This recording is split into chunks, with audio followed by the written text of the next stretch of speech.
السلام عليكم. الوصفة تاعنا اليوم هي المبرجة اللي تذوب في الفم. ننصحكم باش تجربوها وتدعوا لي. ما تنسونيش غير باللايك والاشتراك في القناة اذا كنتوا جداد، وبارطاجوا الفيديو باش تعم الفائدة على الجميع. نروحوا الى المقادير وطريقة التحضير. هنا جيبي اناء كبير شوية، حطي فيه 3 كيسان سميد يكون متوسط.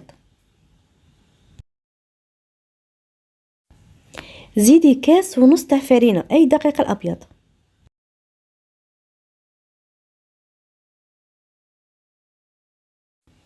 حركي المكونات وزيدي خميرة كيميائية تاع الحلويات بوزن 10 غرام. حطيها على السميد والفرينة وحركي بالمغرف مليح، وزيدي نصف ملعقة كبيرة تاع الملح. كما تعرفوا السميد يبغي الملح يعني باش ما يجيكم صامت. ودوبت كاس تاع سمن صول، هذا تانيك مليح، ضروري ما يكون ساخن، خليه حتى يدفى. كبي على الخليط وزيدي ربع كاس تاع زيت، غير ربع صايي. هنا غادي نبسس كامل الخليط تاعي بيديا، ندخل كامل هذاك السمن والزيت في السميد والفرينه.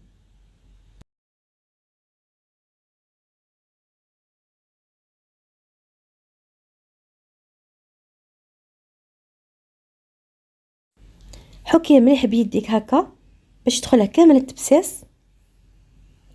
من بعد جيبي كاس تاع حليب، ما يكون لا دافي لا بارد، نورمال درجه حراره المطبخ. كاس اللي عبرنا به السميد وعبرنا به الفرينه. تكبي بالتدريج وتلمي على حساب السميد اذا كان يشرب ولا ما يشربش. هنا السميد تاعي يشرب، بديت نكب بالتدريج، بعد شفت بلي خصني الحليب نزيد نكب كامل الكميه اللي كانت في الكاس. ما تقلقيش اختي، هنا غادي نوريلك واحد العفسه تانيك. هنا بعد ما تكوني تحركيه فيه باصابع يديكي ما تعجنيش، فهمتيني؟ ما تعجنيش يعني شغل غير باصابع يديك ودخلي هذاك الحليب، بعدها خليه جانبا لمده 5 دقائق. غادي بعد 5 دقائق دوك نشوف اذا كان خاصه الحليب نزيده، اذا ما كانش خاصه ما نزيدهاش. هنا لاحظي معايا راه طري، نحطه جانبا ونجيب اناء نحط فيه تمر او الغرس او المعجون التمر. هذا الماركه تاعها مانيش عاقله اسمها، المهم شباب بزاف، يجيك شغل معسل واللوغو تاعه ما شاء الله. واللون هذا اللون اللي يجي اسود هكا بني قاتم، ماشي كيما هذاك اللي يجي بني يعني اللون تاعه بارد، لا ويجي معسل. هنا زدت له القرفه وشويه تاع زيت، قد ملعقه صغيره تاع زيت وملعقه كبيره تاع ماء الزهر. شوفوا راه طري، يعني راني غير ندخلها في هذوك المكونات فقط بهذه الطريقه اللي كتشوفوا فيها الان. ربي يحفظكم، اذا وصلتوا لهنا ونسيتوا تضغطون على لايك، ربي يحفظكم ضغطون على زر لايك هكا باش يوصل الفيديو عند اكبر عدد ممكن من الناس، وتشجعوني اكثر باش نزيد نجيب لكم الوصفات. هنا بعد مرور 5 دقائق شوفوا السميد تاعك كي راه ناشف، لا ما تخدميش به كيما هاك. جيبي نصف كاس تاع حليب اخر وبديت تكبي بالتدريج، كبيت الربع وزدت الربع اللي بقى.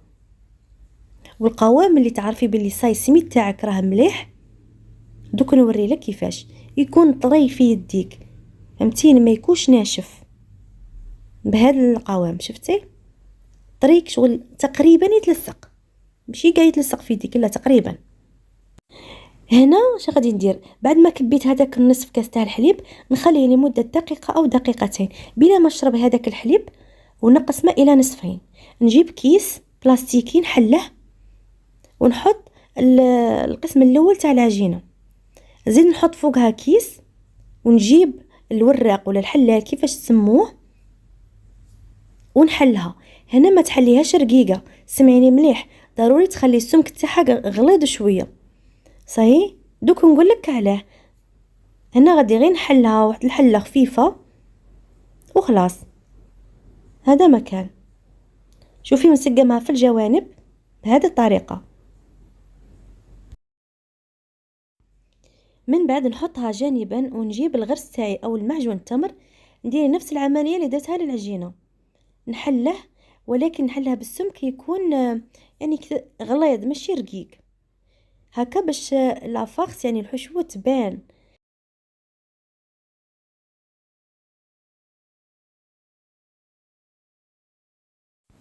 من بعد نحطها فوق العجينة ونسرحها، يعني نحاول نخليها نيفو مع العجينة، ماشي خارجة على العجينة ولا بعيد عليها بزاف.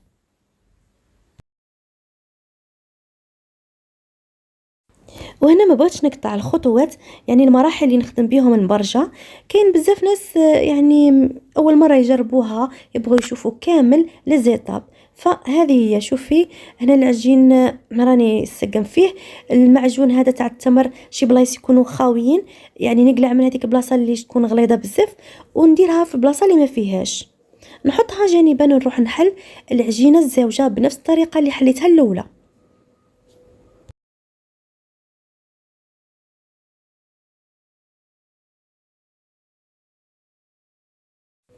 وباش نعرف بلي راها جايه على حساب العجينه الاولى، نحط الاولى فوق الزوجه ونشوف. انا جاتني شغل هذه الزوجه صغيره على الاولى، فغادي نعاود نحلها حله خفيفه يعني ونزيد نوسعها. من بعد كيما راها نجيب العجينه مع التمر ونحط العجينه الزوجه فوقها بهذه الطريقه.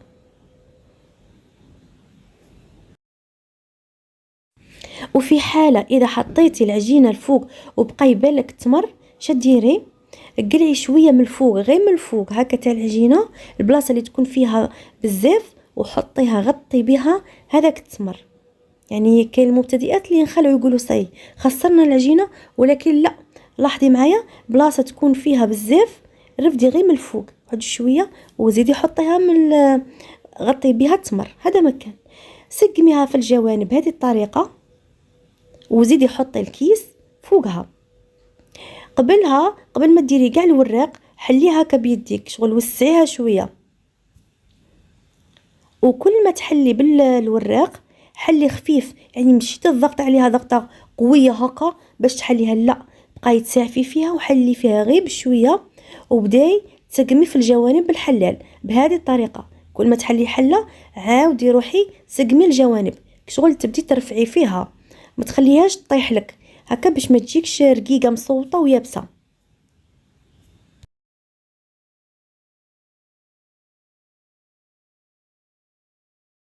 صراحه والله بغيت نشرح لكم بالتفصيل هكا باش كامل تنجحوا فيها، وهذوك الاخطاء اللي موالفين يعني يديروهم يعني تتجنبوهم. هكذا هنا شوفي يعني السطح تاعها راه املس، وراه يعني ما راش وحده كبيره وحده طالعه وحده نازله، راه كيف كيف. هنا درت قعدت نخمم كيفاش نقسمها وتكون متساويه. جبت هذا الطابع تاع المقروض، انتي ما تضغطي ما والو، هذا الطابع عندنا كامل في الديار ياك، روحي جيبيه حطيه فقط، غير حطيه وفوتي السكين حداه. شاولا هو جاي صغير شويه، لكن انتي ديري ليسباس، يعني ديري مسافه ما بينه وبين السكين باش تقطعي هكا، باش البراج يجيك عريض شويه ما يجيكش صغير. لاحظي معايا هذه يعني تساعدك علامه استيس عطيتها لك من عندي. تساونيش غير بارطاج، ربي يحفظكم، بارطاجوا الفيديو لو ماكسيموم هكا باش الناس كامل تستفاد. هذه هي، ومام انا تفرحوني وتشجعوني اكثر هكا، وكتبوا لي تعليق شابه وقولوا لي نتوما في اي ولايه وكيفاش تسموا هذا المبرجه. هنا غادي ندير غير نعلم هكا بالسكين ونشوف باش ما نعوجهاش وما نديش حبه كبيره على اختها. هنا قسمت حبه، وننصحك باش تقسمي غير بالحبه وتشوفي. لاحظي معايا قسمت يعني نزيد نقسم بهذه الطريقه ونشوف، يعني الحبه عينك ميزانك هكذا. التمر هذا المعجون التمر يجي معسل، يعني بنين لدرجه ما تصوريهاش، كون تصيبي هذه تاكليها خضره. المهم يعني كل شيء يلعب دور. وبغيت نقول لكم حاجه ملاحظه مهمه كذلك، يعني ننصحكم باش ما ديروش الزبده في المرجه ولا حتى في المبسس، ديروا السمن. السمن يحافظ على الطراوه تاعها حتى الغدوه من داك، ويبقى يتفتت ويدوب في الفم. اما الزبده من بعدك ينشف ويزيد يقساح. فشرو هذاك السمن اللي وريتها لكم ولا اي سمن تبغوه، ذوبوه وديروها وزيدوا لها شويه زيت، ايا ودعوا لي. هنا راني نسقم في الجوانب لانه داك التمر قلت لكم راه يلصق ومعسل ما شاء الله. جيبي الطاجين تاعك هنا بعد ما تكمليهم كامل، جيبي الطاجين يسخن مليح، بعدا نقصي له. الطياب يلعب دور مهم جدا. نقصي له مشي تزيدي له وتخليه يتحمر وما يطيبش مليح. نقصي له مشي يعني هادي لا متوسط، النار تكون متوسطه، وبداي يعني تشوفي من تحت بدا طاب بدا ينشف وياخد اللون الذهبي بهذا كما راكي تشوفي. كل واحد وكيفاش يبغي، كاين اللي يبغي اللون تاعها شويه يكون حمر فونسي كما انا، ما نبغيش يكون صفر بارد، لا نبغي يكون حمر هكذا. ولاحظي معايا هنا ما حطيناش السكر، بصح دا هذاك اللون الذهبي الاحمر رائع. حطيها في الطاجين اللي يكون عندك. انا هنا حطيتها في الطاجين هذه تاع الشوايه، خرج ليك شغل طاكوس بصح ذقتها بزاف بنين، نصحكم باش تجربوه. الله يبارك ما شاء الله.